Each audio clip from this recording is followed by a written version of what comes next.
அனைவருக்கும் வணக்கம். Welcome to choice academy. நம்ம தொடர்ந்து தமிழ் வகுப்புகள் வந்து பார்த்துட்டு வர்றோம். போன வகுப்பில் 8th தமிழ் வந்து பார்த்தோம். இந்த வகுப்பில் வந்து பார்த்துட்டிங்கன்னா 9th தமிழ் 9ஆம் வகுப்பு தமிழ் வகுப்புகள் வந்து பார்க்க போகிறோம். இயல் 1லிருந்து வந்து நம்ம வந்து பார்க்க போகிறோம். சரிங்களா? இயல் 1 சரிங்களா? அமுதென்று பேர் சரிங்களா? இதில் வந்து பார்த்துட்டிங்கன்னா நம்ம பாடப்பிரிவில் இருக்கக்கூடிய விஷயங்களை மட்டும் தான் நம்ம பார்க்க போகிறோம். பாடப்பிரிவில் இல்லாததில் வந்து பார்த்துட்டிங்கன்னா சொற்பொருள் வந்து நாம் பார்த்துக்கலாம். அப்புறம் இலக்கண குறிப்பு வந்து பார்த்துக்கலாம். சரிங்களா? அதில் ஃபஸ்ட்டு வந்து பார்த்துட்டிங்கன்னா தமிழ் வீடு தூது அப்படின்னு சொல்லிட்டு நம்மளுக்கு வந்து ஃபஸ்ட்டு கொடுத்துருக்காங்க. இந்த தமிழ் வீடு தூது வந்து பார்த்துட்டிங்கன்னா நம்ம வந்து பாடப்பிரிவில் வந்து சிலபஸ் அடிப்படையில் வந்துட்டு பார்த்துட்டிங்கன்னா நம்மளுக்கு தமிழ் வீடு தூது அப்படிங்கிறது வந்து சிலபஸில் வந்து கிடையாது. சரிங்களா? அதனால் தமிழ் வீடு தூதில் வந்து பார்த்துட்டிங்கன்னா நம்ம வந்து என்ன பார்த்துக்கலாம் அப்படின்னா இலக்கணம் சொல்லும் பொருளும் பார்த்துக்கலாம். ஃபஸ்ட்டு குறம் பல்லு அப்படிங்கிறது சிற்றிலக்கிய வகைகள் அப்படிங்கிறது. 3 இடம் அப்படின்னா துறை தாளிசை விருத்தம். திறமெல்லாம் அப்படின்னா சிறப்பெல்லாம் அப்படின்னு பொருள். சரிங்களா? சிந்தாமணினா சிதறாத மணி அப்படின்னு பொருள். சிந்தாமணினா சிதறாத மணி அப்படின்னு பொருள். சரிங்களா? சீவக சிந்தாமணி என்னும் இரு பொருளை குறிக்கும் கொடுத்துருக்காங்க. சரிங்களா? சிந்தாமணி அப்படின்னா சிதறாத மணி, சீவக சிந்தாமணி என்னும் இரு பொருளை குறிக்கும். சிந்து அப்படிங்கிறது ஒரு வகை இசைப்பாடல் அப்படிங்கிறது. சரிங்களா? இந்த சொல்லும் பொருளும் அப்படிங்கிறது எல்லா வகுப்புகள் இருக்கக்கூடிய இதுக்கும் பாடப்பிரிவு இல்லாததுக்கும் நாம் பார்க்கணும். சரிங்களா? அடுத்தது இலக்கண குறிப்பு கொடுத்துருக்காங்க. இலக்கண குறிப்பு வந்து பார்த்துட்டிங்கன்னா ஃபஸ்ட்டு முத்திக்கணி அப்படின்னு சொல்லி கொடுத்துருக்காங்க. உருவகம் அப்படின்னு சொல்லி கொடுத்துருக்காங்க. சரிங்களா? முத்திக்கணி. அப்போ உருவகம் அப்படின்னு என்னது? ஓமை வேறு சரியா? ஓமை வேறு ஓமேயம் வேறு என்றில்லாமல் இரண்டும் ஒன்றே என கூறுவது உருவக அணி அப்படின்னு சொல்லி சொல்கிறோம். சரியா? ஓமை வேறு ஓமேயம் வேறு என்றில்லாமல் இரண்டும் ஒன்றென கூறுவது உருவகம் அப்படின்னு சொல்லி சொல்கிறோம். இப்போ தேன்மொழி அப்படின்னா தேன் போன்ற மொழி அப்படின்னு சொல்லி சொல்கிறோம். நான் எதை பற்றி பேச வர்றேன்? மொழி பற்றி பேச வர்றேன். சரிங்களா? அப்போ மொழி அப்படிங்கிறது ஓமேயம். முன்னாடி ஓம உறுப்பு வந்து ஓமை வந்து வந்திருக்கு, சென்ட்ரலில் ஓம் உறுப்பு மறைஞ்சிருக்கு. அது ஓமை அணி அப்படின்னு சொல்லி சொல்கிறோம். ஓமேயம் பின்னாடி வந்துச்சுன்னா ஓமை அணி, ஓமேயம் முன்னாடி வந்துச்சுன்னா அது உருவகம். சரியா? இதுக்கான விளக்கம் என்னது? ஓமை வேறு ஓமேயம் வேறு என்றில்லாமல் இரண்டும் ஒன்றென கூறுவது உருவகம் அப்படின்னு சொல்லி சொல்கிறோம். இப்போ முத்திக்கணி அப்படின்னு சொல்லி சொன்னாங்க அப்படின்னா முத்தினா என்னது? வீடு பேர் அடையிறது தான் முத்தி அப்படின்னு சொல்லி சொல்கிறோம். முத்தின்னு என்னது? வீடு பேரு அடைதல் அப்படிங்கிறத நம்ம என்ன சொல்கிறோம்? இறைநிலை அடைத்தான் முத்தி அப்படின்னு சொல்லி சொல்கிறோம். அதே மாதிரி கனி அப்படிங்கிறது எப்படி சொல்லலாம்? கனி அப்படிங்கிறது ஒரு பிஞ்சல் இருந்திருக்கும், அப்புறம் காயாக இருக்கும், அப்போ கனியாக இருக்கும். அப்போ இரண்டும் ஒன்று தானே? இரண்டும் ஊமை வேறு மேயம் வேறு என்று இல்லாமல் இரண்டும் ஒன்றென கூறுவது உருவகணி. இப்போ இதில் உவமேயம் எது? கனி அப்படிங்கிறது என்னது? உவமை. ஏன்னா ஊமை பின்னாடி போயிடுச்சு. மேயம் வந்து முன்னாடி வந்திருக்கு. சரியா? அப்போ இது உருவகம் அப்படின்னு சொல்லி சொல்கிறோம். சரிங்களா? அதுக்கப்புறம் வந்து பார்த்துட்டிங்கன்னா தெல்லமுது அப்படின்னு கொடுத்துருக்காங்க. சரிங்களா? தெல்லமுது அப்படின்னா பண்புத்தொகை. தேன் போன்ற அமுது அப்படிங்கிறது. சரியா? தெல்லமுது அப்படிங்கிறது பண்புத்தொகை. இதுக்கான பொருள் என்னது? தேன் போன்ற அமுது அப்படின்ற இதுக்கு போன பொருள். சரிங்களா? அப்போது பண்புத்தொகை அப்படிங்கிறது வண்ணம், வடிவம், அளவு, சுவை, எண்ணிக்கை அந்த பிரிவில் வரும். இதுக்கு எதுக்கு வந்திருக்கு? சுவை அப்படிங்கிறதுல வந்திருக்கு. அப்போ அது பண்புத்தொகை. சரியா? சிந்தாமணி அப்படின்னு சொல்லி கொடுத்துருக்காங்க. சரிங்களா? இதில் சிந்தாமணி அப்படிங்கிறது வந்து பார்த்துட்டிங்கன்னா என்னது? ஈறுகட்ட எதிர்மறை பெயரச்சம். அதாவது வந்து சிந்தாத மணி அப்படின்ட்டு வந்து வந்திருக்கணும். இதில் தா வந்து கெட்டு சிந்தாமணி அப்படின்னு வந்திருக்கு. சரிங்களா? அதனால் வந்து பார்த்துட்டிங்கன்னா ஈறுகட்ட எதிர்மறை பெயரச்சம். பெயரச்சத்தினால முடியுது. தாவை எப்படி பிரிக்கலாம்? இத்து கூட்டல் ஆ. சரிங்களா? அப்போ ஈறுகெட்ட எதிர்மறை பெயரச்சம் அப்படின்னு சொல்லி சொல்கிறோம். சரிங்களா? அடுத்தது வந்து இப்போ புரிஞ்சுதுங்களா? முத்திக்கணி அப்படிங்கிற உருவகம், தெல்லமுது அப்படிங்கிறதுனா பண்புத்தொகை. அதுக்கப்புறம் வந்து பார்த்துட்டிங்கன்னா சிந்தாமணி அப்படிங்கிறது ஈறுகட்ட எதிர்மறை பெயரச்சம். இப்போ குற்றமில்லா அப்படின்னா அது என்னது? ஈறுகட்ட எதிர்மறை பெயரச்சம். குற்றமில்லாத அப்படின்னு தான் வரணும். சரிங்களா? அப்போ குற்றமில்லா அப்படிங்கிறது ஈறுகட்ட எதிர்மறை பெயரச்சம். புரிஞ்சுதுங்களா? குற்றமில்லா ஈறுகட்ட எதிர்மறை பெயரச்சுக்கு ஒன்று எக்ஸாம்பிள் சொல்கிறேன். குற்றமில்லா அப்படின்னு கொடுத்துட்டாங்கன்னா ஈறுகட்ட எதிர்மறை பெயரச்சம் எப்படி எடுக்கணும்னா குற்றமில்லாத அப்படின்னு தான் வரணும். புரிஞ்சுதுங்களா? ஈறுகட்ட எதிர்மறை பெயரச்சம். அப்போ 3னா இலக்கண குறிப்பு பார்த்துருக்கோம். அடுத்தது பகுபத உறுப்பிலக்கணம் வந்து கொடுத்துருக்காங்க. சரிங்களா? அடுத்து என்ன கொடுத்துருக்காங்க? பகுபத உறுப்பிலக்கணம் வந்து கொடுத்துருக்குறாங்க. கொள்வார் அப்படிங்கிறது கொல் கூட்டல் இவ்வு கூட்டல் ஆர். கொல் அப்படிங்கிறது பகுதி, வாவ் எப்படி பிரிக்கலாம், இவ்வு கூட்டல் ஆன்னு பிரிக்கலாம். அப்போ ஆறு கூட சேர்ந்து வந்துடும். அப்போ கொல் அப்படிங்கிறது பகுதி, இப்பு இவ்வு அப்படிங்கிறது எதிர்கால இடைநிலைகள் எழுத்துக்கள். இப்பு இவ்வு இக்கெல்லாம் வந்து எதிர்கால இடைநிலை எழுத்துக்கள். ஆர் அப்படிங்கிறது பரல்பால் வினைமுற்று விகுதி. சரியா? அப்போ பகுபத உறுப்புகளுக்குடைய அடிப்படையான விஷயங்கள் தெரிஞ்சிருக்கணும். சரிங்களா? பகுதி, விகுதி, சந்தி, சாரி, இடைநிலை, விகாரம், அப்புறம் வந்து அந்த பகுதி உறுப்புகளுடைய விகுதிகள் நம்ம 8th நாம் பார்த்தோம் இல்லைங்களா, 7th நாம் பார்த்துருப்போம். அப்போ அந்த விகுதிகளும் நம்மளுக்கு என்ன வந்துருக்கு தெரிஞ்சுக்கணும். அப்போ தான் பகுபத உறுப்பு இலக்கணம் வந்து நம்மளுக்கு தெரியும். பகுபத உறுப்புகள் நம்மளுக்கு எதுக்கு பயன்படுது அப்படின்னா, ஒரு வேர்ச்சொல்லை கண்டுபிடிக்கிறதுக்காக நம்மளுக்கு வந்து பயன்படுது. சரிங்களா? அதையும் வந்து நாம் பார்த்துக்கணும். அடுத்தது திராவிட மொழி குடும்பம் அப்படின்னு சொல்லிட்டு ஒரு லெசன் கொடுத்துருக்காங்க. ரொம்ப ரொம்ப ரொம்ப முக்கியமான ஒரு லெசன். சரிங்களா? இந்த லெசனை வந்து நாம் என்ன பண்ணினோம், ஒரு பாடக்குறிப்பாக நாம் வந்து நோட் புக்கில் வந்து எடுத்து வச்சுக்கிட்டு தனியாக எக்ஸாம் போது ரிவிஷன் பண்ணிட்டு போகணும். சரிங்களா? இதில் என்னென்ன கொடுத்துருப்பாங்கன்னா, ஒவ்வொரு ஆசிரியர்களும் திராவிட மொழியை பற்றி என்னென்ன சொல்லியிருப்பாங்க அப்படிங்கிறத பற்றி கொடுத்துருப்பாங்க. அப்போ தென் திராவிடம், நடு திராவிட மொழிகள் எது, வட திராவிட மொழிகள் அப்படிங்கிறத பற்றி கொடுத்துருப்பாங்க. சரிங்களா? ஸோ அதைத்தான் வந்து இந்த வகுப்பில் வந்து நாம் வந்து பார்க்க போகிறோம். ரொம்ப முக்கியமான ஒரு பாடம்னு வச்சுக்கோங்களேன். சரிங்களா? இந்த பாடத்தை நாம் என்ன பண்ணணும் அப்படின்னா, நீங்கள் வந்து கண்டிப்பாக என்ன பண்ணணும், ஒரு ஷார்ட் நோட்ஸாக வந்து நீங்கள் வந்து எடுத்து வச்சுக்கணும். எடுத்து வச்சுட்டு தான் வந்து இந்த பாடத்தை என்ன பண்ணணும், ஃபஸ்ட்டு படிச்சுட்டு ஷார்ட் நோட்ஸாக எடுத்து வச்சுட்டு அதுக்கப்புறம் எக்ஸாம் போது ரிவிஷன் பண்ணிட்டு போகணும். சரிங்களா? ஃபஸ்ட்டு திராவிட மொழிகளில் மூத்த மொழியை விளங்குவது எது, தமிழ். எத்தகைய கால மாற்றத்திலும் எல்லா புதுமைகளுக்கும் ஈடுகொடுத்து இயங்கும் ஆற்றல் தமிழுக்குண்டு. திராவிட மொழிகளில் மூத்த மொழியே தமிழ் தானுங்க. சரிங்களா? எல்லா புதுமைகளுக்கும் ஈடுகொடுத்து இயங்கும் ஆற்றல் தமிழுக்குண்டு. தமிழாய்ந்த அயல் நாட்டறிஞர்களும் செம்மொழி தமிழின் சிறப்பை தரணியெங்கும் எடுத்துரைத்து மகிழ்கின்றனர். இந்த உரைநடை பகுதி தமிழின் சிறப்பை பிற மொழிகளுடன் ஒப்பிட்டு உணர்த்துகிறது அப்படின்னு சொல்லி கொடுத்துருக்காங்க. சரிங்களா? அதில் ஃபஸ்ட்டு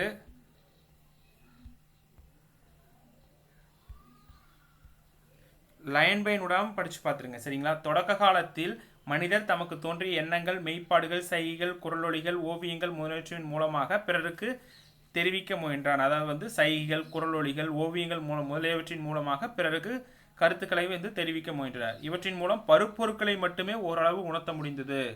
இவற்றின் மூலம் எதை உணர்த்த முடியுது, பருப்பொருட்களை மட்டும்தான் உணர்த்த முடிந்தது. நுண்பொருட்களை உணர்த்த இயலவில்லை. அதனால் பேச்சொலிகளை உண்டாக்கி பயன்படுத்த தொடங்கினர்.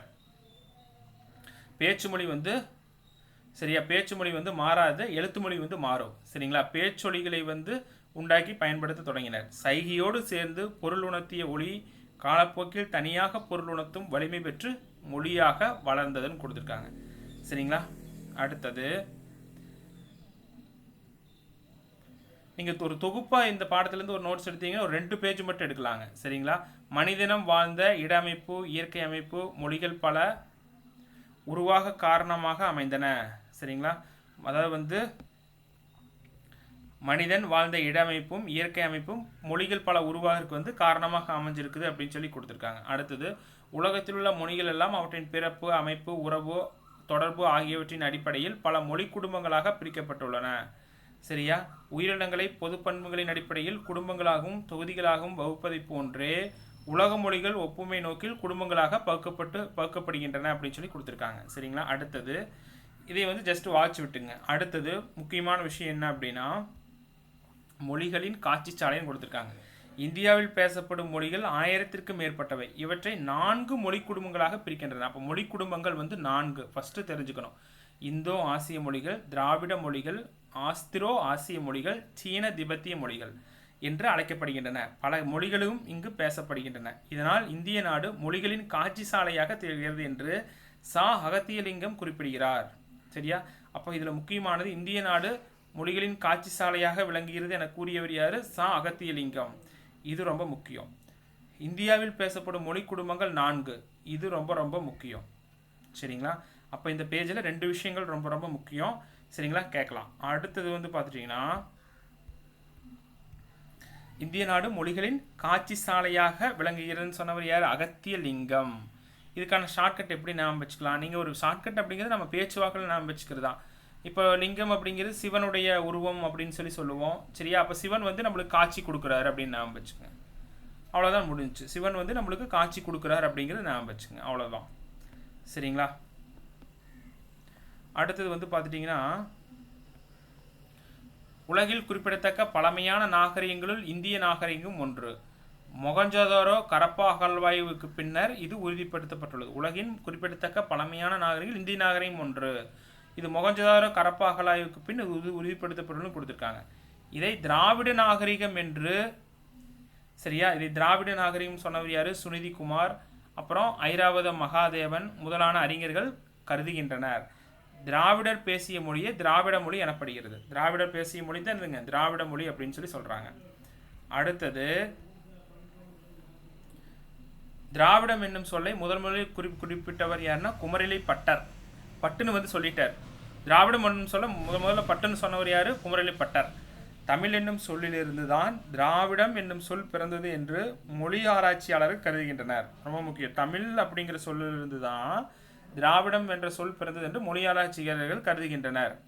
ஹீராஸ் பாதிரியார் என்பார் தமிழ், தமிழா, தமிழா, ட்ரமிழா, ட்ரமிழா, திராவிடா, திராவிடா என்று வந்ததாக விளக்குகிறார். இது ரொம்ப ரொம்ப முக்கியம். தமிழ், தமிழா, தமிழா, ட்ரமிழா, ட்ரமிழா, திராவிடா, என்ன திராவிடா அப்படின்னு சொல்லிட்டு வந்ததாக கருவினார். இது வந்து அப்படியே லைனாக கொடுத்துட்டு அப்படியே கேட்டுறாங்க. சரிங்களா? அப்போ இதில் என்ன முக்கியம்? திராவிடம் என்னும் சொல்லை முதலில் குறிப்பிட்டவர் குமரிலை பட்டர். தமிழ் என்னும் சொல்லிலிருந்து தான் திராவிடா என்னும் சொல் பிறந்தது என்று மொழி ஆராய்ச்சியாளர்கள் கருதுகிறார்கள். ஹீராஸ் பாதிரியார் என்பார் இம்மாற்றம் தமிழ், தமிழா, தமிழா, திராவிடா, தமிழா, திராவிடா, திராவிடா என்று வந்ததாக குறிப்பிடுகிறார். இது ரொம்ப ரொம்ப முக்கியமானது. சரிங்களா? அப்போ இதில் வந்து 2 கொஸ்டின் வந்து நம்மளுக்கு ரொம்ப ரொம்ப முக்கியமானது. சரிங்களா? அடுத்தது மொழி ஆய்வுன்னு கொடுத்துருக்காங்க. சரிங்களா? திராவிட மொழி குடும்பம் என்னும் பகுப்பு உருவாவதற்கு ஒரு வரலாறு இருக்கிறது. தமிழ், கன்னடம், தெலுங்கு ஆகிய மொழிகள் சமஸ்கிருத மொழியிலிருந்து உருவானவை என்று கருத்து அறிஞர் பலரிடமிருந்து நிலை வந்திருக்கு. அப்போ தமிழ், கன்னடம், தெலுங்கு மொழிகள்லாம் வந்து சமஸ்கிருத மொழியிலிருந்து தான் வந்திருக்கு அப்படின்னு பலர் நினச்சிட்டு இருக்கிறாங்க.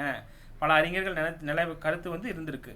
இம்மொழிகள் வடமொழி சொற்கள் காணப்பட்டதால் 18ஆம் நூற்றாண்டு தொடக்கம் வரை இந்திய மொழிகள் அனைத்திற்கும் வடமொழியே மூலம் எனவும், சரியா, மொழியில் வடமொழி சொற்கள் எல்லாம் காணப்பட்டதுனால 18ஆம் நூற்றாண்டு தொடக்கம் வரை இந்திய மொழிகள் அனைத்திற்கும் வடமொழியே மூலம் எனவும் அதிலிருந்து மற்ற மொழிகள் தோன்றி வளர்ந்தன எனவும் அறிஞர்கள் கருதிக்கிறாங்க. சரிங்களா? வடமொழி தான் வடமொழி கலந்துக்கிறதுனால வடமொழியிலிருந்து தான் வந்து நிறைய அறிஞர்கள் கருதிக்கிறாங்க. அறிஞர் வில்லியம் ஜோன்ஸ் என்பார் வடமொழியை ஆராய்ந்து அம்மொழி மற்ற ஐரோப்பிய மொழிகளோடு தொடர்புடையது என முதலில் குறிப்பிட்டார். இது ரொம்ப ரொம்ப ரொம்ப முக்கியம். அறிஞர் வில்லியம் ஜோன்ஸ் என்ன பண்றாரு? வடமொழியை ஆராய்ஞ்சு அம்மொழியை மற்ற ஐரோப்பிய மொழிகளோடு, சரியா, ஜோ வந்திருக்கா, சரிங்களா, ஐரோப்பிய மொழிகளோடு, சரியா, ஐரோப்பிய மொழிகளோடு தொடர்புடையது என முதலில் வந்து குறிப்பிடுறாரு. யாரு? ஜோன்ஸ். சரிங்களா? அறிஞர் வில்லியம் ஜோன்ஸ் வந்து என்ன பண்றாரு? வடமொழியை வந்து ஆராய்ச்சி பண்ணி அம்மொழி மற்ற ஐரோப்பிய மொழிகளோடு தொடர்புடையது என முதலில் குறிப்பிட்டார். இது ரொம்ப முக்கியம். தொடர்ந்து 1816ஆம் ஆண்டு பாப்பூர், ராஸ்க், கிரீம் முதலானோரும் மொழி சார்ந்த பல ஆய்வுகள் மேற்கொண்டனர். பாப்பூர், ரஸ்க் இதெல்லாம் நம்ம சாப்பிட்ற பொருள் மாதிரியே இருக்குது பாருங்க. வடமொழியை ஆராய்ச்சி பண்ணுவர் ஜோன்ஸ். சரியா? 1816ஆம் ஆண்டில் 1816ஆம் ஆண்டில் பாப்பூர், ரஸ்க், கிரீம் எல்லாம் வந்து கிரீம் முதலானோர் மொழி சார்ந்த பல ஆய்வுகளை மேற்கொண்டனர். அப்போ இதில் 2 விஷயம் வந்து ரொம்ப ரொம்ப முக்கியமானது. சரிங்களா? அதுக்கப்புறம் முதலில் பிரான்சிஸ் எல்லிஸ் என்பார் தமிழ், தெலுங்கு, கன்னடம், மலையாளம் போன்ற மொழிகளை ஒப்புமைப்படுத்தி ஆராய்ந்து இவை தனியொரு மொழி குடும்பத்தை சார்ந்தவை என்ற கருத்தை முன் வச்சிருக்கார். யாரு? பிரான்சிஸ் எல்லிஸ் என்பார்.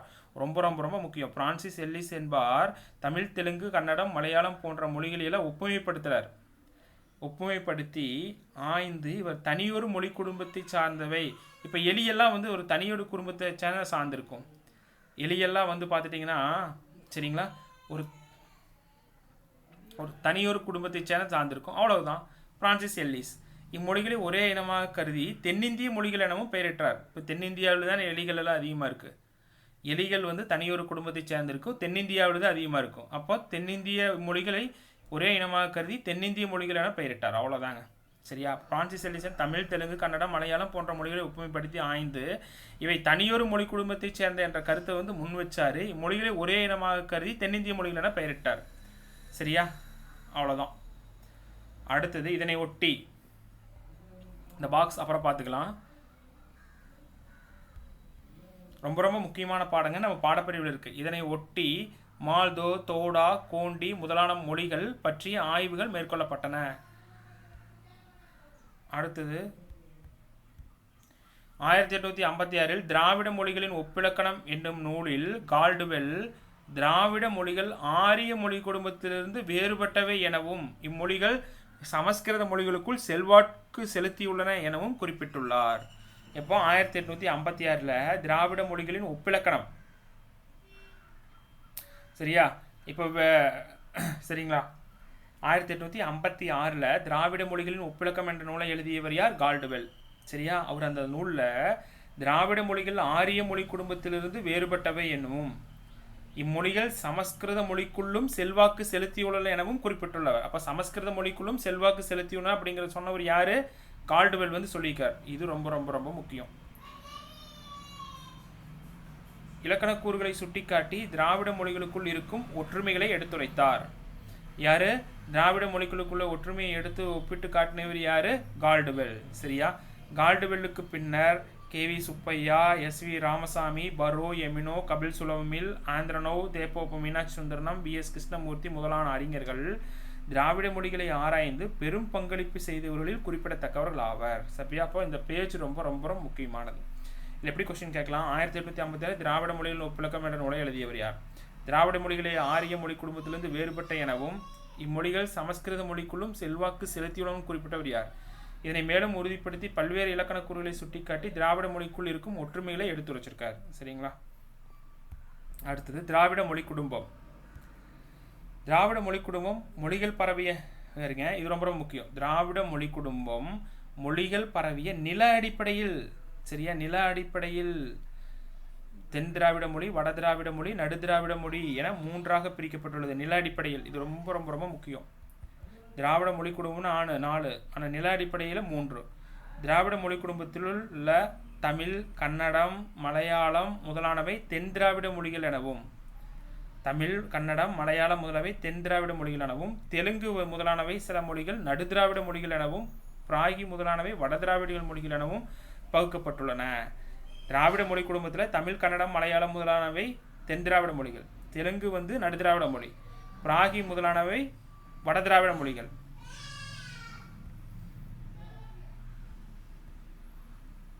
இங்கே பாருங்க, தென் திராவிட மொழிகள் ரொம்ப ரொம்ப முக்கியம். தமிழ், மலையாளம், கன்னடம், குடுகு, அதை கொடகு இப்படியும் கூட மாற்றி கொடுக்கலாம். துளு, கோத்தா, தோடா, கொரகா, இருளா, அப்புறம் என்னது படாகு, அப்புறம் படகுன்னு கொடுத்துருக்காங்க. சரிங்களா? இதையும் ஃபஸ்ட்டையும் லாஸ்ட்டையும் ஞாபகம் வச்சிட்டிங்கன்னா கூட ஆப்ஷன்லேருந்து எலிமினேட் பண்ணி எடுத்துடலாம். தமிழ், மலையாளம், கன்னடம், குடுகு அல்லது கொடகு, துளு, கோத்தா, தோடா, கொரகா, இருளா, படகா. வட திராவிட மொழிகள்னா குருக், மால்தோ, பிராஹிவ். நடு திராவிட மொழிகள் அப்படின்னா தெலுங்கு, கூயி, கூவி, கோண்டா, ஒரு கூவி அப்படின்னு கொடுத்துருக்காங்களா, பேரட்டில் குவி அப்படின்னு கூட மாற்றி கொடுக்கலாம். கோலமி, சரியா? கொலமி, நாக்கி, பெங்கோ, மண்டா, பர்ஜி, கதப்பா, கோண்டி, கோயா. சரிங்களா? அப்போது ஃபஸ்ட்டு லாஸ்ட்டு ஞாபகம் வச்சுங்க. குருக், மால்து, பிராஹு அப்படிங்கிறது வட திராவிட மொழி. தமிழ், மலையாளம், கன்னடு, குடுகு அல்லது கொடகு, துளு, கோத்தா, தோடா, கொரகா, இருளா, படகா அல்லது படகு. சரியா? படகெல்லாம் வந்து தெற்கதானே இருக்கும், தென்னிந்தியா சைடு தான் இருக்கும்னு ஞாபகம் வச்சுக்கோங்க. சரியா? அப்படி இதை சரிங்களா? இந்த அட்டவணை ரொம்ப ரொம்ப ரொம்ப முக்கியமானது. ஏதோ 2 பிரிவை ஞாபகம் வச்சிட்டோம்னா அடுத்தது ஈஸியாக எடுத்துடலாம். அடுத்தது மேலுள்ள பட்டியலில் உள்ள மொழிகள் தவிர அண்மையில் கண்டறியப்பட்ட எருகா, தங்கா, குறும்பா, சோழிகா ஆகிய 4 மொழிகளையும் திராவிட மொழிகள் என கூறுவர். அப்போ இப்போ அண்மையில் கண்டறியப்பட்ட மொழிகள் எது? எருகா, தங்கா, குறும்பா, சோழிகா ஆகிய மொழிகளையும் திராவிட மொழிகள் அப்படின்னு சொல்கிறாங்க. இது ரொம்ப ரொம்ப ரொம்ப முக்கியமானது. சரிங்களா? இந்த பாடமே ரொம்ப முக்கியமானதுங்க. சரிங்களா? அடுத்தது சொற்களின் திராவிட மொழிகளின் பொதுப்பண்புகள். சொற்களின் இன்றியமையாத பகுதி வேர்ச்சொல் அல்லது அடிச்சொல் அப்படின்னு சொல்கிறோம். அப்போ சொற்களினுடைய முதல் பகுதி வேர்ச்சொல், அடிச்சொல் அப்படிங்கிற திராவிட மொழிகளின் சொற்களை ஆராய்ந்தால் அவை பொதுவாக வேர்ச்சொற்களை கொண்டிருப்பதை காண முடிகிறது. சரிங்களா? முக்கியமானது. அடுத்தது இந்த பாக்ஸில் கொடுத்துருக்காங்க பாருங்க. தமிழ் வடமொழியின் மகளென்று அது தனி குடும்பத்திற்கு உரிய மொழி. இது சமஸ்கிருத கலப்பின்றி தனித்தீங்கும் ஆற்றல் பெற்ற மொழி எதுன்னு கூட கேட்கலாம். யார் சொன்னாங்கன்னு கூட கேட்கலாம். தமிழுக்கும் இந்திய பிற மொழிகளுக்கும் தொடர்பு இருக்குன்னு சொன்னவர் யார்? கால்டுவெல். கூற்று ரொம்ப ரொம்ப ரொம்ப முக்கியமானது. சரிங்களா? அடுத்தது அடிச்சொல் திராவிட மொழிகள் அந்த பிற மொழியினுடைய அடிச்சொல் கொடுத்துருக்காங்க. தமிழில் வந்து கண் அப்படிங்கிறது அடிச்சொல்லாக வந்து இருக்குது. தமிழ் அப்படிங்கிறது கண் தானே. கண்ணு அப்படின்னா அடிச்சொல் வந்து எங்கே யூஸ் பண்ணுறாங்கன்னா மலையாளம், கன்னடம். இப்போ மலையாளம் படிச்சுக்கீங்களா, கண்ணு, கன்னடம், சரி, அந்த மொழி இது பண்ணுறவங்கள கண்ணு அப்படிங்கிற வார்த்தை யூஸ் பண்ணுவாங்களாமா. அப்புறம் இந்த இன்னொரு இதே கண்ணு அப்படிங்கிறது தெலுங்கு 2 சுழியின், இது 3 சுழியின்னா மலையாளம், கன்னடம். சரிங்களா. கண் அப்படின்னா குறுக்கு, கண்ணை குறுகுறுன்னு பார்க்குறான்னு நான் வச்சுக்கோங்க. கென் அப்படின்னா பஜ்ஜி. சரிங்களா. கென் அப்படின்னா பஜ்ஜி. சரிங்களா.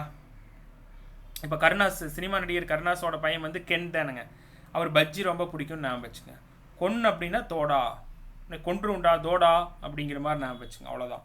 திராவிட மொழிகளின் எண்ணுப்பெயர்கள் ஒன்று போலவே அமைந்துள்ளன. ரொம்ப ரொம்ப முக்கியம். திராவிட மொழிகளில் எண்ணுப்பெயர்கள் ஒன்று போலவே அமைஞ்சிருக்கு அப்படின்னு சொல்லி கொடுத்துருக்காங்க. 3 அப்படின்னா தமிழாமாங்க, 3 அப்படின்னா மலையாளமாமா. சரியா. மலையாளம் போயிட்டு கேரளா போயிட்டு 3 ரூபா கொடுன்னு அப்படின்னு நான் வச்சுக்கேன். 3 அப்படின்னா மலையாளம், 3 அப்படின்னா தெலுங்கு. சரியா, தெலுங்கு. அப்புறம் 3 அப்படின்னா கன்னடம். கன்னடத்துக்காரன் வந்து முறுக்கு நல்லா சாப்பிடுவான்னு நான் வச்சுக்கோங்க. மூஞ்சினா துளு, மூஞ்சி பாரு து அப்படிங்கிற மாதிரி நான் வச்சுக்கோங்க. அவ்வளோதான். இப்போ இது ரொம்ப ரொம்ப ரொம்ப ரொம்ப முக்கியமானது. அடுத்து குறில் நெடில் வேறுபாடு. திராவிட மொழிகளில் உயிரெழுத்துக்களில் உள்ள குறில் நெடில் வேறுபாடுகள் பொருளை வேறுபடுத்தி துணை செய்கின்றன. குறில் நெடில் வேறுபாடுகள் பொருளை வேறுபடுத்த துணை செய்கின்றன கொடுத்துருக்காங்க. ஆமாங்க. அடி குறில், ஆடி அப்படின்னா நெடில், இடுனா குறில், ஈடு அப்படின்னா நெடில். சரிங்களா. இதெல்லாம் நம்மளுக்கு தெரியும் இல்லைங்களா, குறில் நெடில் வேறுபாடு. அடுத்து பால் பாகுபாடு. திராவிட மொழிகளின் பொருள்களின் தன்மையொட்டி பால் பாகுபாடு வந்து அமைஞ்சிருக்கு. வடமொழியில் இவ்வாறு அமையவில்லை. எந்த மொழியிலுமே பால் பாகுபாடு வந்து இருக்காது, வடமொழியில இருக்காது. உயிரற்ற பொருள்களுக்கும் கண்ணுக்கே புலப்படாத நுண்பொருள்களும் கூட ஆண் பெண் என்று பாகுபடுத்தப்படுகின்றன. வடமொழியில் கைவிரல்கள் பெண்பால் என்றும் கால் விரல்கள் ஆண்பால் என்றும் வேறுபடுத்தப்படுகின்றன. கைவிரல்கள் பெண்பால், கால் விரல்கள் ஆண்பால். ஜெர்மன் மொழியிலும் இத்தகைய தன்மை காணப்படுகிறது. முகத்தின் பகுதிகளாக வாய், மூக்கு, கண் ஆகியவை வேறு வேறு பால்களாக சுட்டப்படுகின்றன. வாய் ஆண்பால், மூக்கு பெண்பால், கண் பொதுப்பால் என பகுக்கும் நிலை உள்ளது. இதெல்லாம் வாட்ச் பார்த்துருக்கேன். சரிங்களா. அடுத்தது திராவிட மொழிகளில் ஆண்பால் பெண்பால் என்ற பகுப்பு உயர்தனை ஒருமையில் காணப்படுகிறது. திராவிட மொழிகளில் ஆண்பால் பெண்பால் உயர்தனை ஒருமையில் காணப்படுகிறது. அக்ரணை பொருள்களையும் ஆண் பெண் என்று பால் அடிப்படையில் பகுத்தாலும் அவற்றிற்கான பால் காட்டும் விகுதிகள் இல்லை. அக்ரணையிலையும் ஆண் பெண் பால் பாகுபாடு இருந்தாலும் அவற்றுக்கு பால் காட்டும் விகுதிகள் வந்து இல்லை அப்படின்னு சொல்லி கொடுத்துருக்காங்க. திராவிட மொழிகளில் தனிச்சொற்களாலேயே ஆண் பெண் என்ற பகுப்பை உணர்த்தினர். தனிச்சொற்களாலேயே ஆண் பெண் அப்படிங்கிற பகுப்பு வந்து உணர்த்திக்கிறாங்க. கடுவன் அப்படின்னா மந்தி, களிறு அப்படின்னா பிடி. சரிங்களா. அப்போது தனிச்சொற்களாலேயே ஆண் பெண் என்ற பகுப்பை வந்து உணர்த்திருக்கிறாங்க அப்படின்னு சொல்லி சொல்லியிருக்கிறாங்க. சரிங்களா. ஓகே. அடுத்தது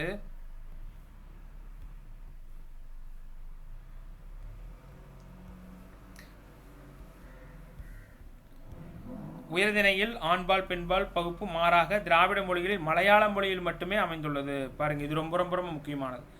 உயர்திணையில் ஆண்பால் பெண்பால் பகுப்புக்கு மாறாக திராவிட மொழிகளில் மலையாள மொழியில் மட்டுமே அமைந்துள்ளது. இது ஒரு புக் பேக் கொஸ்டின்.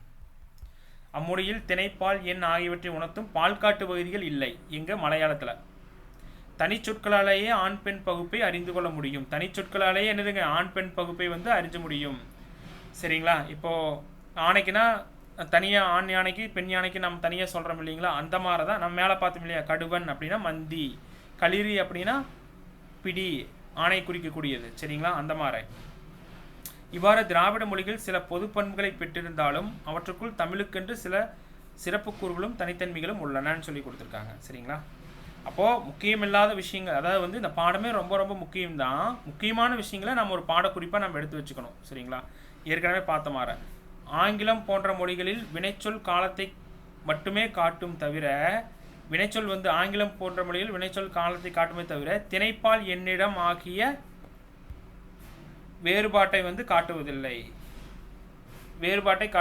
ஆனால் திராவிட மொழிகளில் வினைமுற்று வடிவங்கள் இவற்றை தெளிவாக காட்டுகின்றன. திராவிட மொழிகளில் வந்து வினைமுற்று வடிவங்கள் இவற்றை தெளிவாக காட்டுகின்றன கொடுத்துருக்காங்க. எடுத்துக்காட்டு வந்தான் அப்படிங்கிறது என்னதுங்க ஆண் விகுதி, உயிரதனை ஆண்பால் படர்க்கை ஒருமை. பறந்தது அப்படின்னா அது அப்படிங்கிறது விகுதி. இது வந்து அக்ரிணைக்கு தானே பயன்படுத்துவோம்.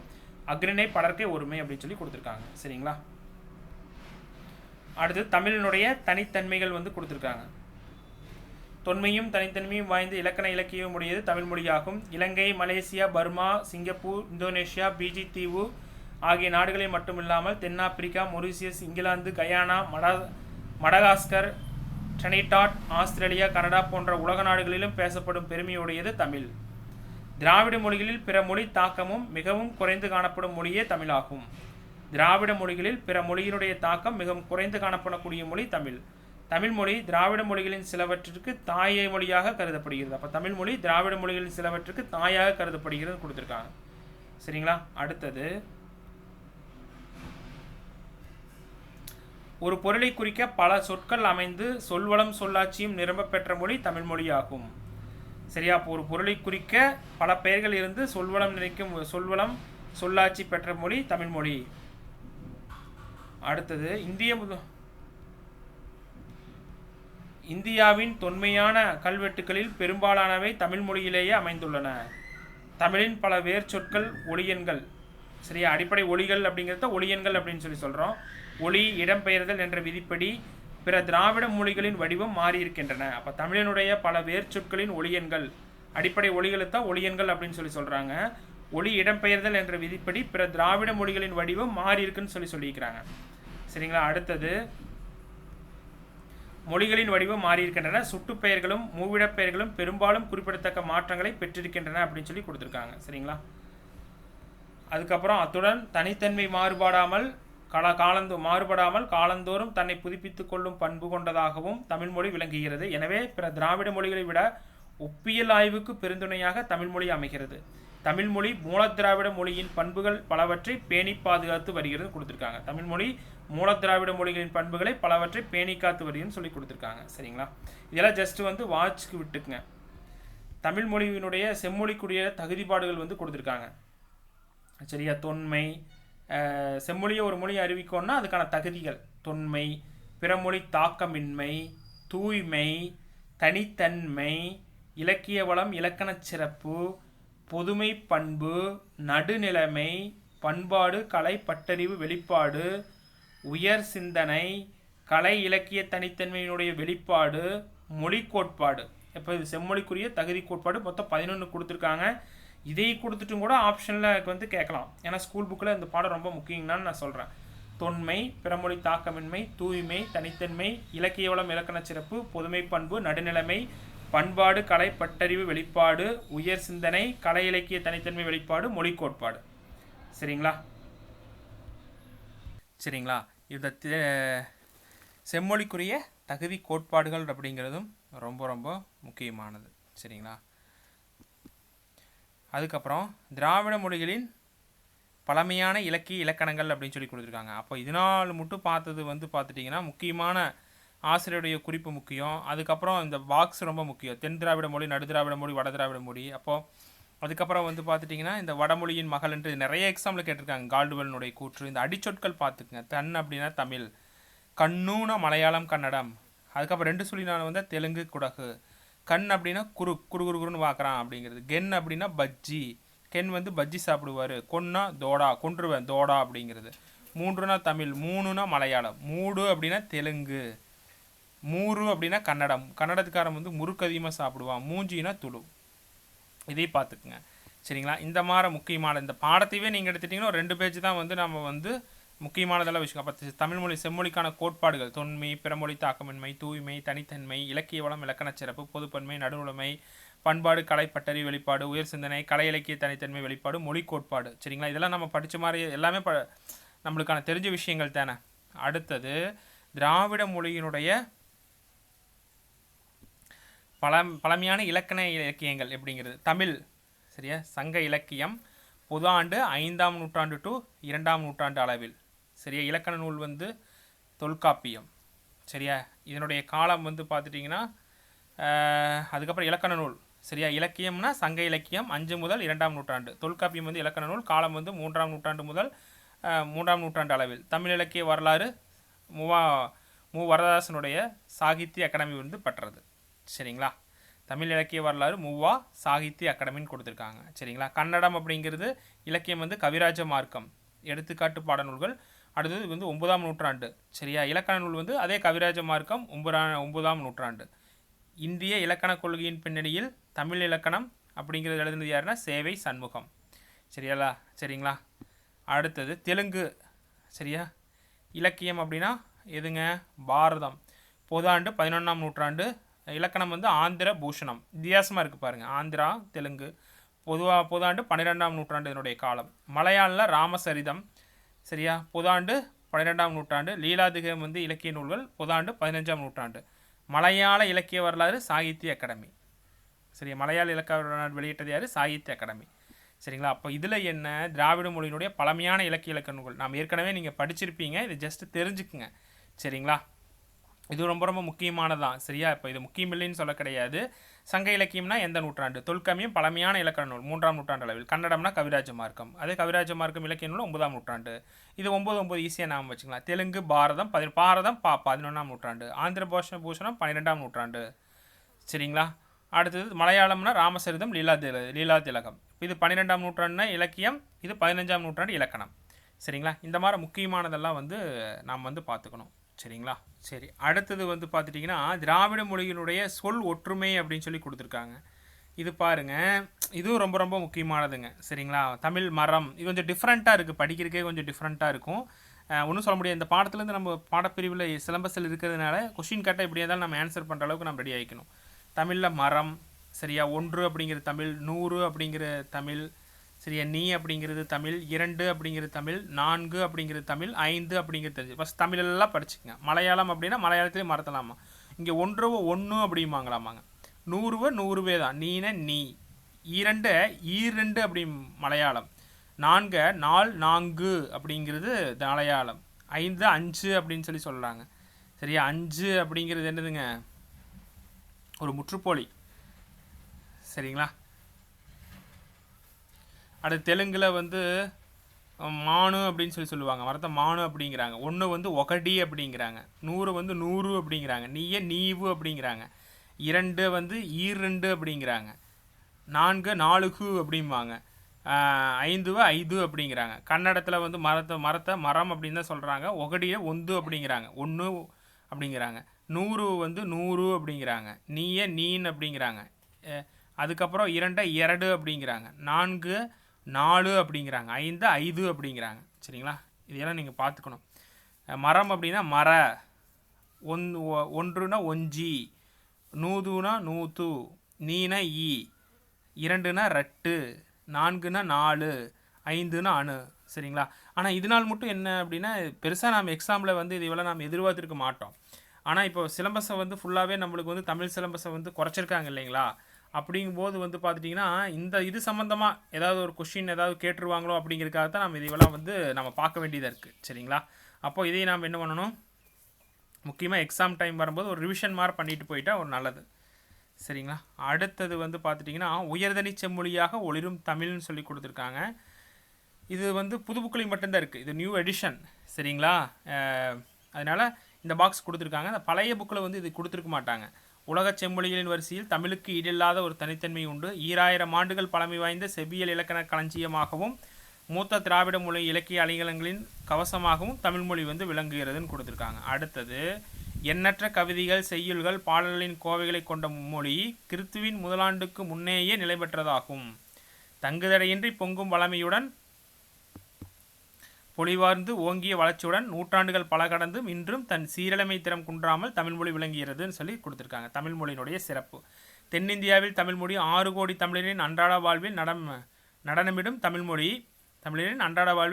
தமிழ்மொழி. Ilangai, Malaysia, Singapore, Indonesia, Thailand, Myanmar நாடுகளிலும் மொரிசு, டிரினிடாட், பிஜி தீவுகளிலும் வாழும் மக்களால் பேசவும் எழுதவும் படுகிறது. சரிங்களா. இது ரொம்ப ரொம்ப முக்கியம். எந்தெந்த நாட்டில் தமிழ்மொழி? Ilangai, Malaysia, Singapore, Indonesia, Thailand, Myanmar நாடுகளிலும் மொரிசு, டிரினிடாட், பிஜி தீவுகளிலும் வாழும் மக்களால் பேசவும் எழுதவும் படுகிறது. வேறு இதெல்லாம் தெரிஞ்சுக்கணும். டிரினிடாட், பிஜி தீவு. இலங்கை அரசும் சிங்கப்பூர் அரசும் தமிழ் மொழியினை ஆட்சி மொழியாக அறிவித்துள்ளன. சரிங்களா. அப்போது இதில் வந்து இந்த பாக்ஸ் ரொம்ப ரொம்ப ரொம்ப முக்கியமாக இருக்குது. சரிங்களா.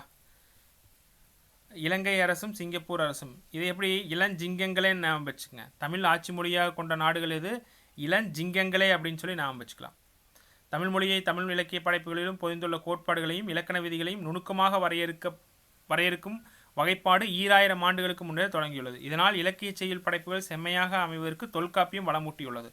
தொல்காப்பியத்தில் காணப்படும் விதிகள், நெறிமுறைகள், ஒளியியல், மொழியியல் பண்பாடுகள், அயற்சொற்களை கையாளுவதற்கு உருவாக்கிய விதிப்பாடுகள் முதலியன தெளிவாக உள்ளன. தொல்காப்பியத்தில் கொடுத்துருக்காங்க. சரிங்களா? இதனால் தமிழ் மொழி பயனுடைய மேம்பாட்டை பெறுவதற்கு இடந்தருகிறது என்று குறிப்பிட்டுள்ளனர்.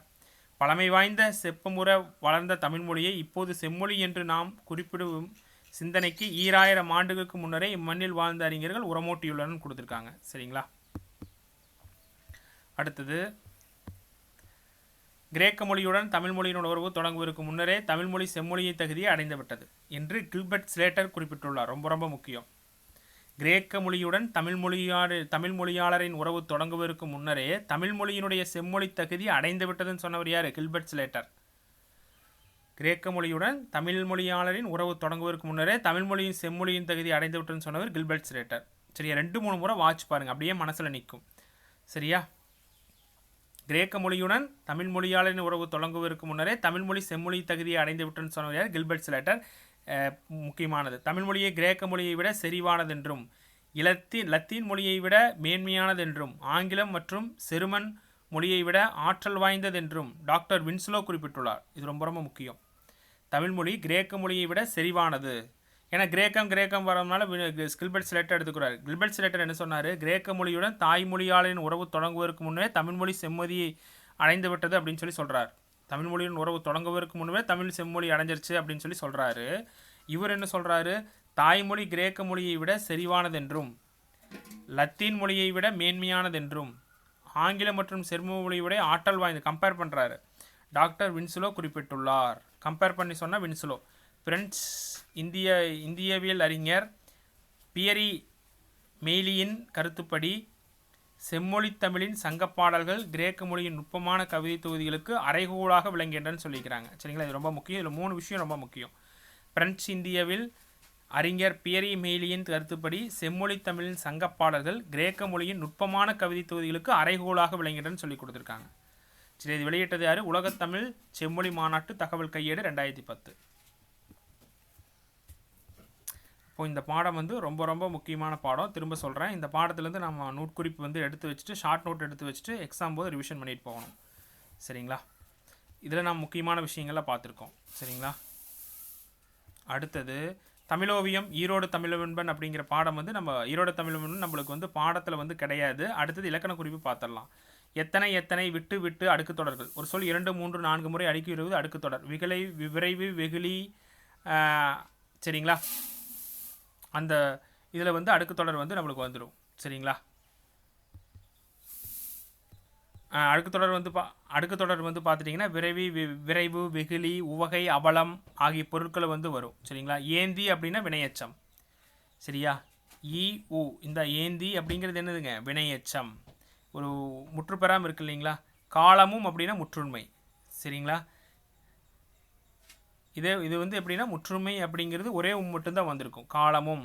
இதே காலமும் நேரமும் அப்படின்னா எண்ணுமை. சரியா? எண்ணிக்கை அதிகமான ட்ரிப் வர்றது எண்ணுமை. காலமும் அப்படிங்கிறது ஒன்று தானே வந்திருக்கு. புரிஞ்சுதுங்களா? காலமும் அப்படிங்கிறது ஒன்று தானே வந்திருக்கு. சரியா? அப்போ அப்படி வந்து எற்றுமை. அதே வந்து உம்மைத்தொகை மறைஞ்சு வந்துச்சு அப்படின்னா காலம் நேரம் அப்படின்னு வந்துச்சு அப்படின்னா உம்மைத்தொகை. காலமும் நேரமும் வெளிப்படையாக வந்துச்சுன்னா எண்மும்மை. இதே காலமும்னு மட்டும் ஒரு உண்மை வந்துச்சு அப்படின்னா ஒரு சொற்றொடரில் ஒற்றுமை அப்படின்னு சொல்லி சொல்கிறோம். வளர்ப்பாய் எப்படி பிரிக்கிற பகுதி உறுப்பிலக்கணம்? வளர்ப்பாய்னா வளர்ப்பகுதி. இப்பு வந்திருக்கு சந்தி. இப்பு எதிர்கால இடைநிலைகள். எதிர்கால இடைநிலை. ஆய் வந்து முன்னிலை ஒருமை வினைமுற்று விகுதி. வளர்ப்பகுதி இப்பு சந்தி இப்பு எதிர்கால இடைநிலை. ஆய் வந்து முன்னிலை ஒருமை வினைமுற்று விகுதி. இங்கே சொல்லியிருக்காங்க, இனிமையும் நீர்மையும் தமிழனல் ஆகும் பிங்கள நிகண்டு. ரொம்ப ரொம்ப முக்கியம். யாமெறிந்த மொழிகளிலே தமிழ் மொழி போல் இனிதாவது எங்கும் காணவும் பாரதியார். ஆனால் பாரதியார் வந்து நம்ம பாடப்பிரிவில் கிடையாது. சரியா? நிகண்டு வந்து பாடப்பிரிவில் இருக்குது. உலக தாய்மொழி தினம் எப்படின்னா உலக தாய்மொழி நாள் February 21. தமிழை ஆட்சி மொழியாக கொண்ட நாடுகள் அப்படின்னா இலங்கை, சிங்கப்பூர். இளஞ்சிங்கங்களே ஞாபகம் வச்சுக்கோங்க. ஏன்னா இதில் நிறைய எக்ஸாமில் வந்து இது கேட்டிருக்காங்க.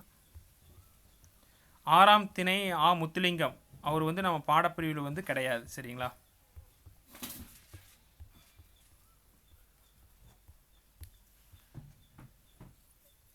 பாருங்க, இதில் வந்து ஒரு முக்கியமான விஷயம் இருக்குது. மாண்புகு தமிழ்நாடு முதலமைச்சர்கள் வெளிநாடுகளிலும் இந்தியாவின் மற்ற மாநிலங்களிலும் வாழும் தமிழர்களின் நலகாக்கும் வகையில் பல்வேறு அயலக பகுதிகளில் தமிழர்களை ஒருங்கிணைக்கவும் அவர்களின் பங்களிப்பை ஏற்கவும் வெளிநாடுகளில் உள்ள தமிழ்ச்சங்கங்களுடன் இணைந்து ஒவ்வொரு ஆண்டும், சரியா, ஒவ்வொரு ஆண்டும் ஜனவரி 12ஆம் நாள் அயலக தமிழர் தினம் கொண்டாடப்படும்.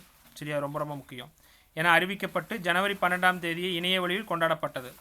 மேலும் தாய்மண் திட்டம் இதனுடன் செயல்படுத்தப்பட்டது அப்படின்னு சொல்லி கொடுத்துருக்காங்க. அப்போ ஜனவரி 12 அப்படிங்கிறது என்னது? ஜனவரி 12ஆம் நாள் அயலக தமிழர் தினமாக கொண்டாடப்படுகிறது. இது ரொம்ப ரொம்ப முக்கியமானது. அடுத்தது நாம் பார்க்க வேண்டியது அளபடை அப்படிங்கிறத நம்ம வந்து பார்க்க போகிறோம். சரிங்களா? அடுத்தது வந்து பார்த்துட்டிங்கன்னா அளபடை. அளபடை எப்படி பிரிக்கலாம்? அளபு கூட்டல் எடை அப்படின்னு சொல்லி பிரிக்கலாம்.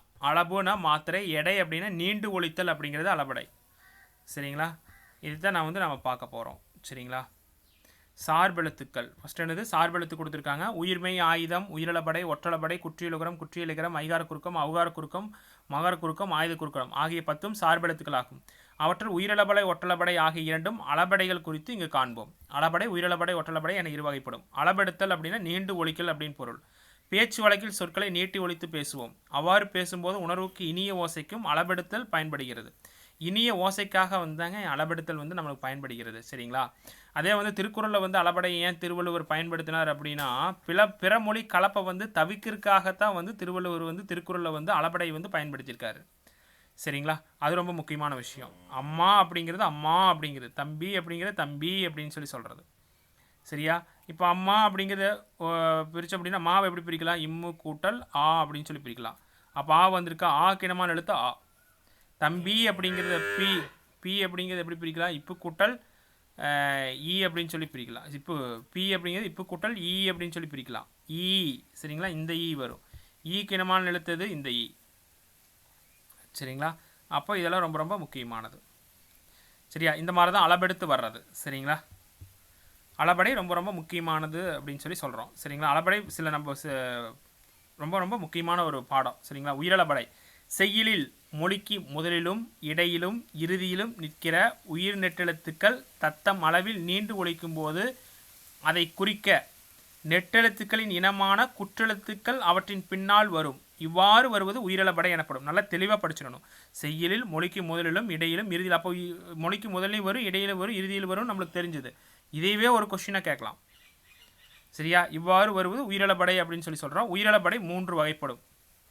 சரியா? உயிரளபடை எத்தனை வரும்? 3 வகைப்படும். அப்போ எப்படி வரும்? முதல்ல வரும், இடையில வரும், இறுதியில் வரும். நான் ஃபஸ்ட்டு பாயிண்ட் நாம் தெரிஞ்சுக்கிறோம். ஃபஸ்ட்டு செய்யுளிசை அளபடை. செய்யுளில் ஓசை குறையும் போது அதனை நிறைவு செய்ய செய்யுளில் ஓசை குறையும் போது அதனை நிறைவு செய்ய நெட்டெழுத்துக்கள் அளபெடுத்துதலை செய்யுளிசை அளபடை என்போம். இதனை இசைநிறை அளபடை என்னும் கூறுவர். சரிங்களா? செய்யுளில் ஓசை குறையும் போது, சரிங்களா, ஓசை குறையும் போது அதனை நிறைவு செய்ய நெட்டெழுத்துக்கள் அளபெடுத்தலை செய்யுளிசை அளபடை அப்படின்போம். இதனை இசைநிறை அளபடை அப்படின்னு பேர். ரொம்ப முக்கியம். செய்யுளிசை அளபடைக்கு இன்னொரு பேர் இசைநிலை அளபடை கேட்டுருவாங்க. சரிங்களா? அடுத்தது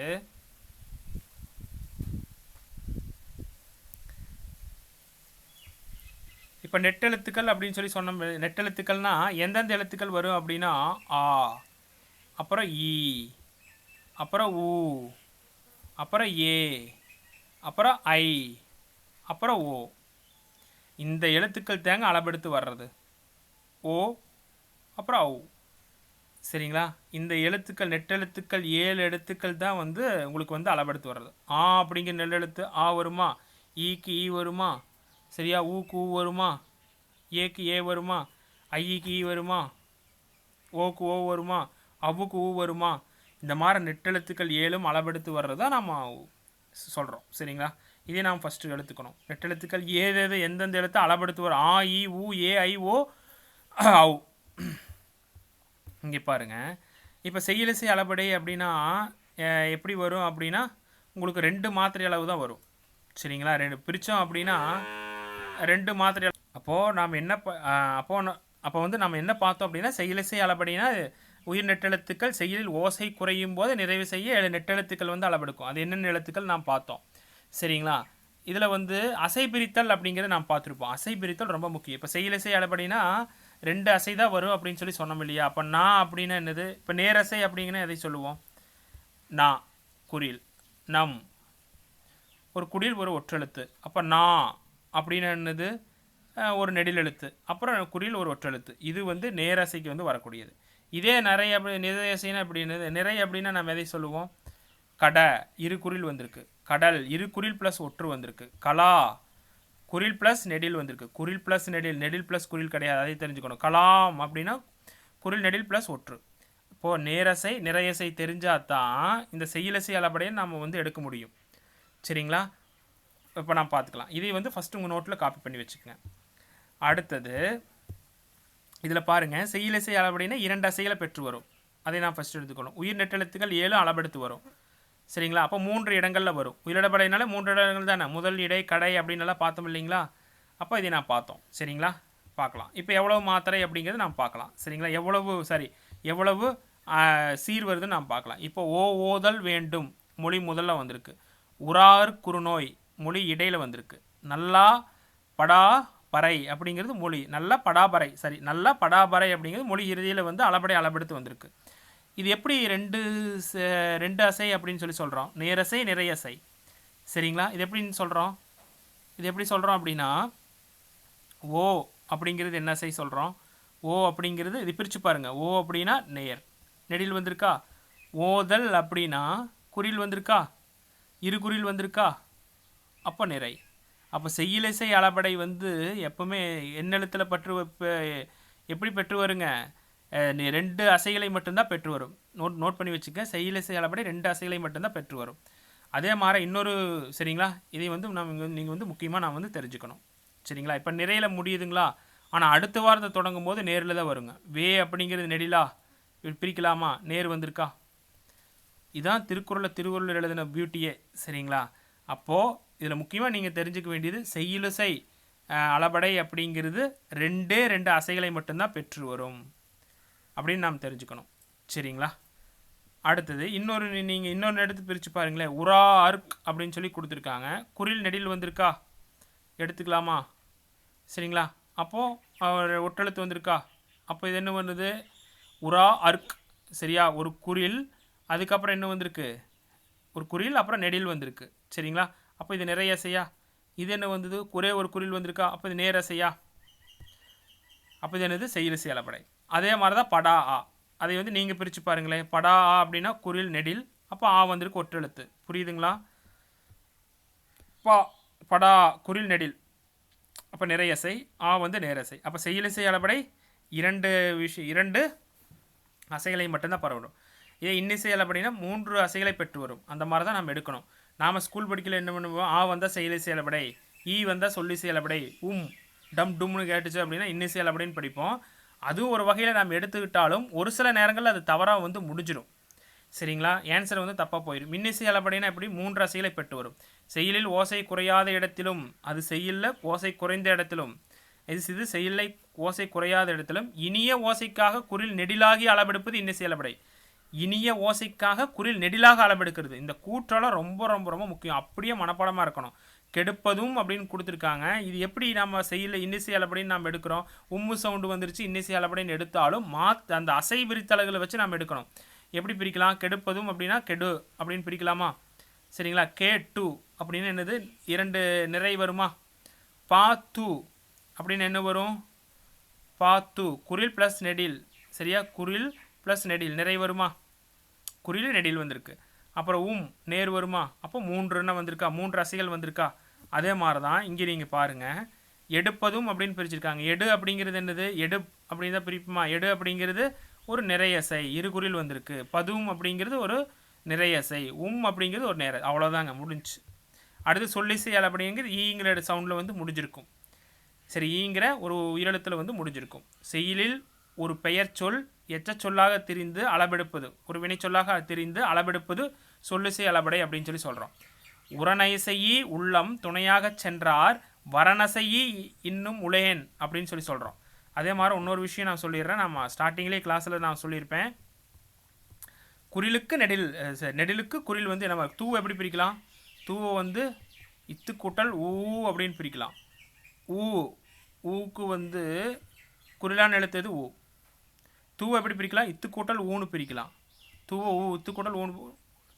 அதைத்தான் இங்கே எல்லாம் வந்திருக்கு. எல்லா பக்கமே அப்படி தான் வந்திருக்கு. உரான்னு சொல்கிறாங்க. உராவை போய் இட்டு கூட்டல் ஆன்னு பிரிக்கலாம். அதுக்கு என்னமான எழுத்தது ஆ. அவ்வளோதான் முடிஞ்சு. சரிங்களா? அதே மாதிரி தான் இங்கேயும் கொடுத்துருக்காங்க. சை இச்சு கூட்டல் ஐன்னு பிரிக்கலாம். ஐக்கு என்னமான எழுத்து ஈ. செய்யுளில் ஒரு பெயர் சொல் எச்ச சொல்லாக தெரிந்து அளவெடுப்பது சொல்லி செயலப்படை. உரணசையி உள்ளம் துணையாக சென்றார் வரணசையி இன்னும் உளையன் அப்படின்னு சொல்கிறாங்க. நசை அப்படின்னா விருப்பம், நசையி அப்படின்னா விரும்பி. நசை அப்படிங்கிறது ஒரு பெயர் சொல், நசையி அப்படின்னா ஒரு வினைச்சொல். பெயர் சொல் வினைச்சொல்லாக அளவெடுத்து வந்திருக்கு, அதான் சொல்லி செயலப்படை. அவ்வளோதான். விரும்பி என்னும் பொருள் தருவதற்காக நசையி என அளவெடுத்து பெயர் சொல் வினைச்சொல்லாக மாறியது. அவ்வளோதாங்க முடிஞ்சு. அடுத்து ஒற்றளப்படை. ஒற்றளப்படை எழுத்துக்கள் பார்த்துக்கலாம். ஒற்றளப்படை அப்படிங்கிறது செய்யுளில் ஓசை குறையும் போது அதனை நிறைவு செய்ய மெய்யெழுத்துக்களான இங்கே பாருங்கள் ஞ ந ந ம ந இதில் இருந்து மெல்லின எழுத்துக்கள் இவ்வு ஈ இல்லு வந்திருக்கா? இவ்வு எரள வளல. சரிங்களா? இது வந்து ஷார்ட்கட்டாக எப்படின்னா வயல் நாம் வச்சுக்கோங்க. வயல் இழுத்து சொல்லுங்கள். இல் வந்துருச்சா? ஞனன நம்மனா வயல். இதுதாங்க ஒற்றளப்படை. அப்புறம் ஆயுதெழுத்து 1 என்னும் ஆயுதெழுத்து அளவெடுப்பது ஒற்றளப்படை எனப்படும். இது 2 முறை வந்திருக்கும். சரிங்களா? எங்கிறைவன் எங்களங்கிய கையராய் இன்னுயிர் அப்படிங்கிறது. அப்போ ஒற்றளப்படை அப்படிங்கிறது உங்களுக்கு புரிஞ்சிருச்சா? ஒற்றெழுத்து 2 முறை அளவெடுத்திருக்கும். இது என்னென்ன நம்மன வயல் அப்படின்னு நாம் வச்சுக்கோங்க. சரிங்களா? அப்போது இதில் வந்து அளபடை அப்படிங்கிறத நம்ம பார்த்துருக்கோம்.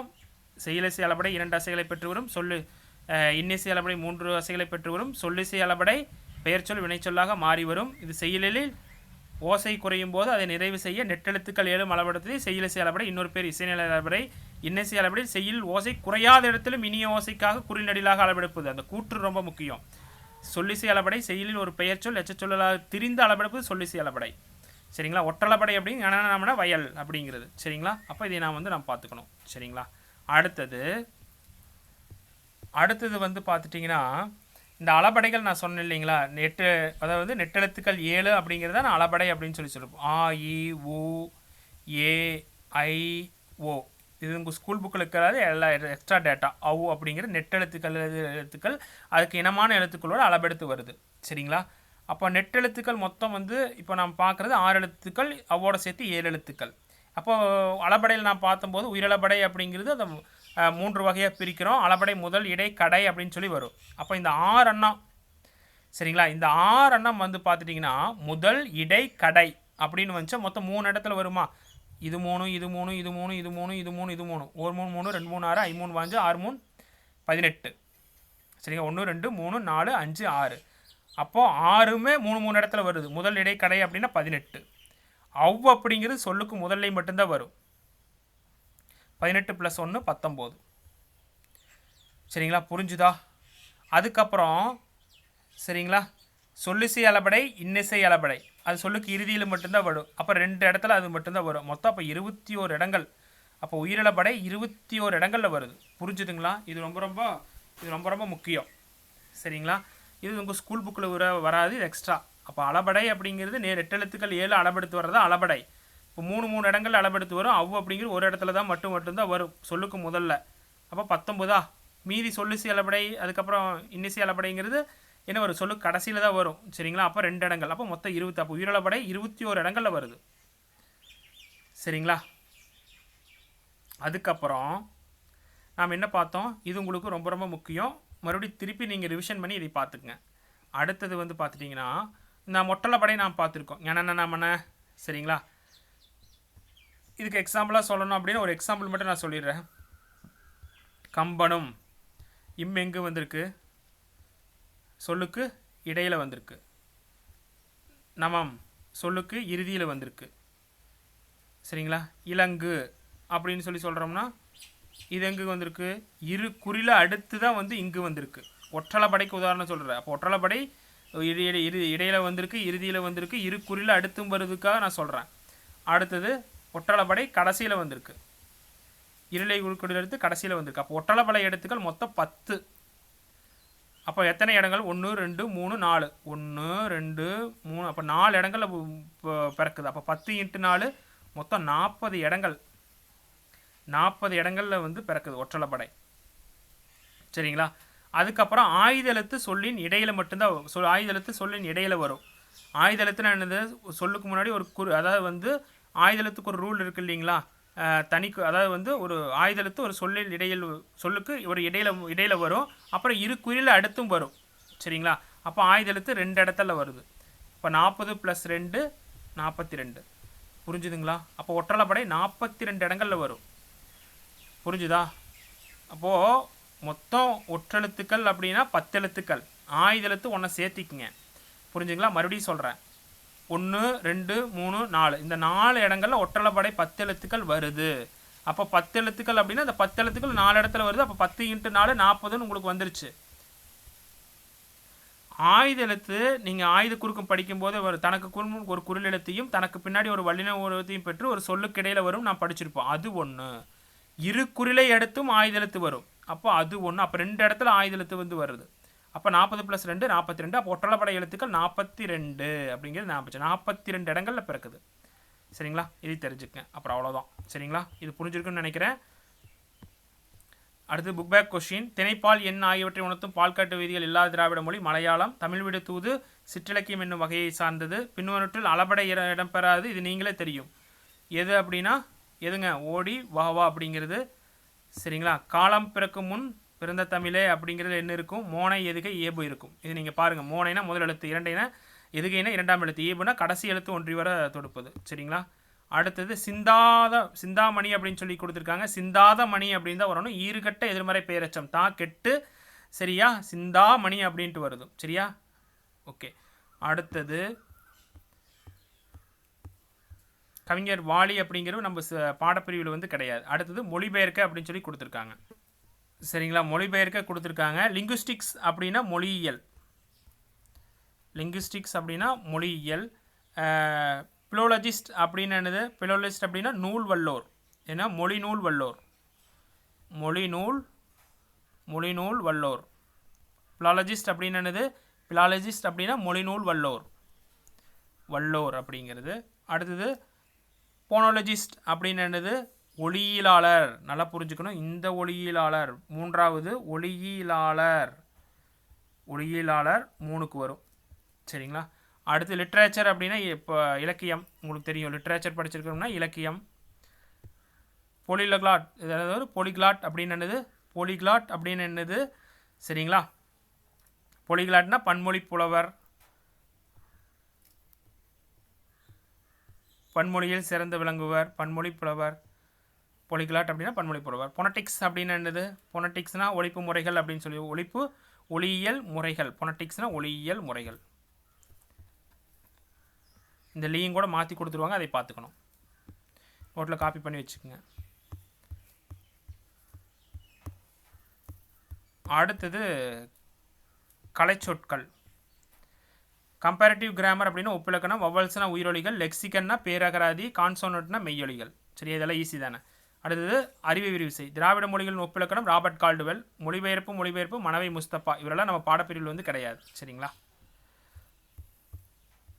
அப்போ வந்து இயல் 9ஆம் வகுப்பு இயல் 1க்கான முக்கியமான பாடங்கள், திராவிட மொழி சம்பந்தமான பாடங்கள், அளபடை அப்படிங்கிறது ரொம்ப ரொம்ப முக்கியமாக பார்த்துருக்கோம். 2 பாடங்கள், ஒரு இலக்கணம் வந்து இந்த பாடப்பிரிவில் வந்து ரொம்ப முக்கியம். அதுக்கப்புறம் சொல்லும் பொருளும் இலக்கண குறிப்பு. சரிங்களா?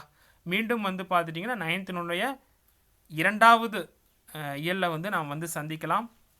நன்றி.